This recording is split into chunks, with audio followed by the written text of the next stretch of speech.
सतगुरु रामपाल जी महाराज की जय हो। तो देखिए सर, इन्होंने बताया है कि गंगा स्नान से किसी भी प्रकार का कोई भी मोक्ष नहीं होता है, तो अब आप क्या कहना चाहोगे?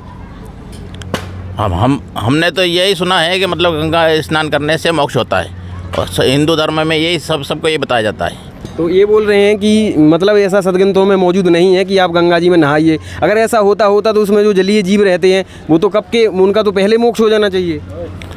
अब हमने इनसे ये सुना है तो हम वास्तव में उस पर अमन करेंगे कि वास्तव में ऐसा होता है कि नहीं होता है, इसका वो करेंगे। और ब्रह्मा विष्णु महेश की पूजा छुड़वाते हैं ये संत रामपाल जी महाराज, ये भी बहुत गलत करते हैं ये।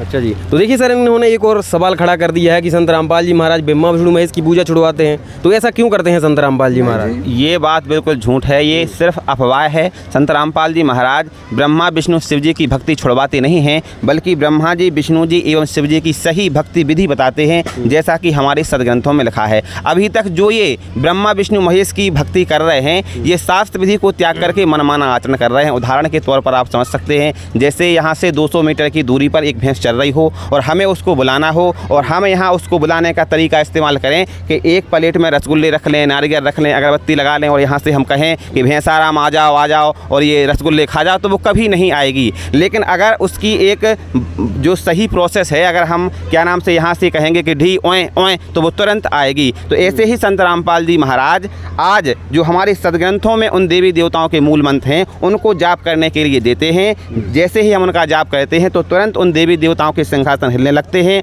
उनको पता लगता है कि हमारा भगत मुसीबत में है, तुरंत वो सहयोग करते हैं और तुरंत उसको लाभ देते हैं। अभी तक जो ये लोग भक्ति साधना कर रहे हैं उन देवी देवताओं की, वो गलत है। संत रामपाल जी महाराज सही भक्ति विधि बता रहे हैं, उसको करने से ही हमें लाभ होता है। दूसरी बात, संत रामपाल जी महाराज सत्संग के माध्यम से बताते हैं कि तीनों देवा कमंडल बसे, ब्रह्मा विष्णु महेश, और प्रथम इनकी वंदना फिर सुन सतगुरु उपदेश, यानी कि संत रामपाल जी महाराज सबसे पहले इन्हीं देवी देवताओं के मंत्र जाप करने के लिए देते हैं। तो हम लोग सुबह उठते ही इन्हीं देवी देवताओं के 108 मंत्र करते हैं, इसके बाद फिर अपने सतगुरुदेव जी के द्वारा बताए गए भक्ति साधना करते हैं। साथियों नमस्कार, मैं राहुल, और अभी हमारी जो टीम है वो बैतूल ज़िले में यहाँ पर मौजूद है, और यहाँ पर संत रामपाल जी महाराज जी का एक विशाल जो है एक भंडारा होने जा रहा है। तो हमारे साथ देखिए काफ़ी जो पब्लिक है वो जुड़ चुकी है, और इस पब्लिक में जो है दो पक्ष हमारे साथ मौजूद हैं। एक तरफ है संत रामपाल जी महाराज जी के शिष्य, और दूसरी तरफ है संत रामपाल जी महाराज जी को नहीं मानते हैं वो, तो यहाँ पर देखने के लिए केवल आए थे। तो हम यहाँ पर शुरुआत करते हैं जो संत रामपाल जी महाराज जी के शिष्य नहीं है। नमस्कार जी, क्या नाम है आपका? देवपुरी। देखिए सर, आप संत रामपाल जी महाराज जी के यहाँ आश्रम में आए हुए हैं, तो क्या जानना चाहते हैं आप संत रामपाल जी महाराज जी के विषय में? मतलब ब्रह्मा विष्णु महेश को संत रामपाल जी महाराज मतलब ये बताते हैं कि ये इनका मतलब जन्म मरण होता है, और हमने हमारी किताबों में पढ़ा है कि मतलब ये अविनाशी है, तो फिर इनका जन्म मरण कैसे हुआ? तो देखिए सर, इनका कहना है कि संत रामपाल जी महाराज बताते हैं कि ब्रह्मा विष्णु महेश की जन्म मृत्यु होती है, लेकिन इन्होंने जो सुना है अपने संतों से कि उनकी जन्म मृत्यु नहीं होती है, वो अजयमय है। तो इस विषय में आप क्या कहना चाहोगे? सबसे पहले आप अपना परिचय दीजिए। मेरा नाम पवन दास है और मैं निवाड़ी ज़िले से हूँ। और जैसा कि अभी सर जी ने कहा है कि ब्रह्मा विष्णु महेश को संत रामपाल जी महाराज बताते हैं कि इनकी जन्म मृत्यु होती है, तो संत रामपाल जी महाराज अपनी तरफ से कुछ भी नहीं बताते हैं। संत रामपाल जी महाराज अपने पवित्र सदग्रंथों को खोल करके बताते हैं, जो उसमें लिखा है वही बताते हैं। जैसा कि श्रीमद् देवी भागवत पुराण अध्याय नंबर 5 स्कंद नंबर 3 और पेज नंबर 123 पर लिखा है, ब्रह्मा विष्णु जी अपनी माता दुर्गा की स्तुति कर रहे हैं और कह रहे हैं कि हे माता दुर्गा, तुम ही शुद्ध स्वरूपा हो, यह सारा संसार तुम्ही से उद्भासित हो रहा है। मैं यानी विष्णु ब्रह्मा और शंकर तुम्हारी कृपा से विद्यमान हैं। हमारा तो आविर्भाव यानी जन्म और तिरोभाव यानी मृत्यु हुआ करता है, हम नित्य और अविनाशी नहीं हैं। तो ऐसा हमारे सदग्रंथों में लिखा है, जो कि संत रामपाल जी महाराज जी बताते हैं। तो देखिए सर, इन्होंने बताया है कि ये बात जो आपने बोली है वो सदग्रंथों में मौजूद है, तो अब आप क्या कहना चाहोगे? मतलब संत रामपाल जी महाराज ये बताते हैं कि गंगा में स्नान करने से कुछ नहीं मिलेगा, तो जबकि हमारा ऐसा मानना है कि गंगा में स्नान करने से मोक्ष प्राप्त होता है, तो इसका क्या प्रमाण है? तो देखिए सर, इनका एक बहुत ही अच्छा सवाल है, क्योंकि देखिए हमारे हिंदू धर्म में के जो संत हैं वो बताते हैं कि गंगा जी में स्नान कीजिए, आपको मोक्ष मिल जाएगा, लेकिन संत रामपाल जी महाराज मना करते हैं गंगा स्नान को। तो ऐसा क्यों करते हैं संत रामपाल जी महाराज? देखिए, हम और आप आज पढ़े लिखे हैं, हमें इस बात पर विचार करने की आवश्यकता है कि गंगा में नहाने से अगर मोक्ष होता हो तो फिर जो गंगा जी में जो वहाँ पर जलीय जीव रहते हैं, जैसे मछलियाँ रहती हैं और भी जो वहाँ पर रहते हैं, उनका तो और पहले हो जाता। संत रामपाल जी महाराज जी बताते हैं कि अपन का अगर मोक्ष हमें कराना है तो वो सदग्रंथों में जो उसकी विधि लिखी है उस विधि से हमारा मोक्ष होगा, ना कि गंगा में नहाने से। गंगा में नहाने से ना तो पाप धुलते हैं, सिर्फ अपने शरीर का मैल साफ होता है। जैसे कि परमात्मा कबीर साहिब की वाणी है कि नहाएं धोएं क्या हुआ, मन का मैल न जाए, और मीन सदा जल में रहें धोएं बास न जाए। तो संत रामपाल जी महाराज अपने सदग्रंथों के माध्यम से बताते हैं कि अगर हमें मोक्ष प्राप्त करना है तो हमें अपने पवित्र सदग्रंथों में लिखी जो भक्ति विधि है उसको करना पड़ेगा, तब जा करके हमारा मोक्ष होगा, ना कि गंगा में नहाने से। अच्छा सर, आपका क्या कहना है इस गंगा स्नान को लेकर? बिल्कुल सत्य बात बताया भगत जी ने कि नहाने धोने से किसी का मोक्ष नहीं होता है। जैसे कि भगत जी ने एक वाणी भी बोली है, दास को भी एक वाणी याद आ रही है परमात्मा के ज्ञान के माध्यम से ही कि नहावन धोवन से रब मिले तो मिले मेंढक मछलियाँ नु, क्योंकि वो सदा ही जल में ही रहती है, उनका क्यों मोक्ष नहीं हुआ। जैसे लंगोट कसावन से रब मिले तो मिले खाट खटिया नु, और भव्योती रमावन से रब मिले तो मिले कुमार बाग की गधिया नु, क्योंकि वो दिन रात ही राख में ही घूमती रहती वो। इस प्रकार से ये पाखंडवाद से मोक्ष नहीं होता है, परमात्मा की सद्भक्ति करने से ही मोक्ष होता है। तो देखिए सर, सतगुरु रामपाल जी महाराज की जय हो। तो देखिए सर, इन्होंने बताया है कि गंगा स्नान से किसी भी प्रकार का कोई भी मोक्ष नहीं होता है। तो अब आप क्या कहना चाहोगे? हमने तो यही सुना है कि मतलब गंगा स्नान करने से मोक्ष होता है, और हिंदू धर्म में यही सबको ये बताया जाता है। तो ये बोल रहे हैं कि मतलब ऐसा सदग्रंथों में मौजूद नहीं है कि आप गंगा जी में नहाइए। अगर ऐसा होता तो उसमें जो जलीय जीव रहते हैं वो तो कब के, उनका तो पहले मोक्ष हो जाना चाहिए। अब हमने इनसे ये सुना है तो हम वास्तव में उस पर अमन करेंगे कि वास्तव में ऐसा होता है कि नहीं होता है, इसका वो करेंगे।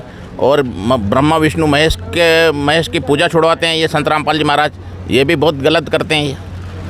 अच्छा जी, तो देखिए सर, इन्होंने एक और सवाल खड़ा कर दिया है कि संत रामपाल जी महाराज ब्रह्मा विष्णु महेश की पूजा छुड़वाते हैं, तो ऐसा क्यों करते हैं संत रामपाल जी महाराज? ये बात बिल्कुल झूठ है, ये सिर्फ अफवाह है। संत रामपाल जी महाराज ब्रह्मा विष्णु शिव जी की भक्ति छुड़वाते नहीं हैं, बल्कि ब्रह्मा जी विष्णु जी एवं शिव जी की सही भक्ति विधि बताते हैं, जैसा कि हमारे सदग्रंथों में लिखा है। अभी तक जो ये ब्रह्मा विष्णु महेश की भक्ति कर रहे हैं, ये शास्त्र विधि को त्याग करके मनमाना आचरण कर रहे हैं। उदाहरण के तौर पर आप समझ सकते हैं, जैसे यहाँ से 200 मीटर की दूरी पर एक भैंस चल रही हो और हमें उसको बुलाना हो, और हम यहाँ उसको बुलाने का तरीका इस्तेमाल करें कि एक प्लेट में रसगुल्ले रख लें, नारियल रख लें, अगरबत्ती लगा लें, और यहाँ से हम कहें कि भैंसाराम आ जाओ और ये रसगुल्ले खा जाओ, तो वो कभी नहीं आएगी। लेकिन अगर उसकी एक जो सही प्रोसेस है, अगर हम क्या नाम से यहाँ से कहेंगे कि ढी ओए ओए, तो वो तुरंत आएगी। तो ऐसे ही संत रामपाल जी महाराज आज जो हमारे सदग्रंथों में उन देवी देवताओं के मूल मंत्र हैं उनको जाप करने के लिए देते हैं। जैसे ही हम उनका जाप करते हैं तो तुरंत उन देवी देवताओं के सिंहासन हिलने लगते हैं। उनको पता लगता है कि हमारा भगत मुसीबत में है, तुरंत वो सहयोग करते हैं और तुरंत उसको लाभ देते हैं। अभी तक जो ये लोग भक्ति साधना कर रहे हैं उन देवी देवताओं की, वो गलत है। संत रामपाल जी महाराज सही भक्ति विधि बता रहे हैं, उसको करने से ही हमें लाभ होता है। दूसरी बात, संत रामपाल जी महाराज सत्संग के माध्यम से बताते हैं कि तीनों देवा कमंडल बसे, ब्रह्मा विष्णु महेश, और प्रथम इनकी वंदना फिर सुन सतगुरु उपदेश। यानी कि संत रामपाल जी महाराज सबसे पहले इन्हीं देवी देवताओं के मंत्र जाप करने के लिए देते हैं। तो हम लोग सुबह उठते ही इन्हीं देवी देवताओं के 108 मंत्र करते हैं, इसके बाद फिर अपने सतगुरुदेव जी के द्वारा बताए गए भक्ति साधना करते हैं। तो देखिए सर, उन्होंने बताया है कि संत रामपाल जी महाराज जो है ब्रह्मा विष्णु महेश की जो भक्ति है वो नहीं छुड़वाते हैं, बल्कि उनके यथार्थ मंत्र देते हैं। तो अब आप क्या कहना चाहोगे? संत रामपाल जी महाराज बोलते हैं कि ब्रह्मा विष्णु महेश के माता पिता हैं, जबकि हमने सुना है कि ये अजर अमर हैं, इनके कोई माता पिता नहीं है। देखिए, इन्होंने एक और सवाल खड़ा कर दिया सर कि अब जो है ब्रह्मा विष्णु महेश की कोई माता पिता नहीं है, लेकिन संत रामपाल जी महाराज उनके माता पिता भी बताते हैं, तो ये कहाँ तक सही है? देखिए, मैंने आपको पहले भी बता दिया है कि संत रामपाल जी महाराज अपनी तरफ से एक भी शब्द नहीं बोलते हैं। जो हमारे पवित्र सदग्रंथों में लिखा है उसी को संत रामपाल जी महाराज बताते हैं। तो हमारे पवित्र सदग्रंथों में प्रमाण है कि क्या नाम ब्रह्मा जी विष्णु जी एवं शिव जी की माता दुर्गा हैं, और इनके जो पिता हैं वो ब्रह्म हैं, जिन्हें ज्योति निरंजन भी कहा जाता है, शिव पुराण में सदा शिव कहा जाता है, और जो 21 ब्रह्मांड का स्वामी है, यही इन ब्रह्मा विष्णु महेश के माता पिता हैं, जो कि हमारे सदग्रंथों में इसका प्रमाण है। तो सर और क्या कहना चाहोगे आप? अब यही कहना चाहते हैं कि मतलब अगर ये प्रमाण हमको बता देते हैं तो हम भी कुछ सोचेंगे कि वास्तव में हमको भी संत रामपाल जी महाराज से कुछ मिल सकता है, मोक्ष मिल सकता है। तो हम अगर ऐसे प्रमाण देखेंगे तो हम भी इसमें आने की कोशिश करेंगे। देखिए सर, ये प्रमाण मांग रहे हैं, तो आप कैसे प्रमाण देंगे उनको? इनको क्या नाम से हमारे जो गुरुजी हैं संत रामपाल जी महाराज, उन्होंने पवित्र सदग्रंथों में से जो मूल ज्ञान है उसको छांट करके और एक ज्ञान गंगा नाम से जो पुस्तक है उसमें लिपिबद्ध किया है, यानी कि गागर में सागर का काम करती है वो पुस्तक। तो आप उस ज्ञान गंगा पुस्तक को ले जाएं, उसका अध्ययन करें, उसको पढ़ें और अपने सदग्रंथों से मैच करें। इसके बाद फिर आपको सब कुछ समझ में आ जाएगा कि संत रामपाल जी महाराज जो ज्ञान बता रहे हैं वो हमारे शास्त्रों से प्रमाणित है और संत रामपाल जी महाराज जी के द्वारा बताई गई भक्ति साधना करने से ही हमारा मोक्ष होगा, उसका दूसरा कोई भी उपाय नहीं है। दीजिए उनको ज्ञान गंगा पुस्तक, मंगवाइए। भैया किसी की बात है क्या? ये ले दीजिए। देखिए, ये रही संत रामपाल जी महाराज जी के द्वारा लिखित पुस्तक ज्ञान गंगा। इसमें संत रामपाल जी महाराज जी ने नारा लिख रखा है कि जीव हमारी जाति है, मानव धर्म हमारा, हिंदू मुस्लिम सिख ईसाई धर्म नहीं कोई नारा। 1 मिनट में आपके पास आ रहा हूँ, महाराज जी कुछ कहना चाहते हैं, क्या कहना चाहोगे आप? मुझे कह रहा था ब्रह्मा विष्णु के विषय में कह रहा था, ब्रह्मा विष्णु के विषय में बोल रहा था। थोड़ी बुरी तो लगेगी, तो तुलसीदास जी रामायण में लिख रही है कि जो ब्रह्मा विष्णु भय हैं जिन अपने तप बल से ही श्रृंगार किया है, वास्तव में ये माता पिता है ने तपस्या करी है। ब्रह्मा विष्णु जो है अजय नहीं है, ये जन्म लेकर मरते हैं, मर गए, आज नहीं है। और जो रामपाल जी महाराज बता रहे हैं कि ब्रह्मा विष्णु की पूजा नहीं है, नहीं करना चाहिए, क्योंकि वो सतलोक नहीं पहुँचा नहीं पाते हैं। ये जहाँ तमोगुणी है, सतोगुणी, रजोगुणी है, ये तीनों, इनके अंदर तमोगुणी है, सतोगुणी है, रजोगुणी। ब्रह्मा जी के पास में है रजोगुणी और शंकर के पास में तमोगुणी और विष्णु के पास में है सतोगुणी। तो ये गुणों के ऊपर चलती हैं। लेकिन जो रामपाल जी महाराज बता रहे हैं वास्तव में सत्य है कि सतलोक पहुंचाने वाले जिनकी तपस्या नहीं है, ये खंड झांसा ही रह जाती है।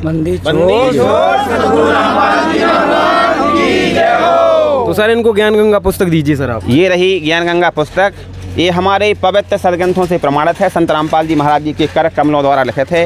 अगर आपको वास्तव में जानना है कि भगवान कौन है, कहाँ है, कैसा है, किसने देखा है और उस भगवान को प्राप्त करने की वास्तविक विधि क्या है, तो हमारी आपसे गुजारिश है कि आप इस पवित्र पुस्तक ज्ञान गंगा को जरूर पढ़ें, इसका अध्ययन करें और अपने पवित्र सदग्रंथों से इसका मिलान करें। इसके बाद आपको खुद पता चल जाएगा कि आज संत रामपाल जी महाराज के अलावा धरती में कोई ज्ञान नहीं बता रहा है। तो हमारी प्रार्थना है कि आप इस पुस्तक को अवश्य पढ़ें। तो सर और कहना चाहोगे आप?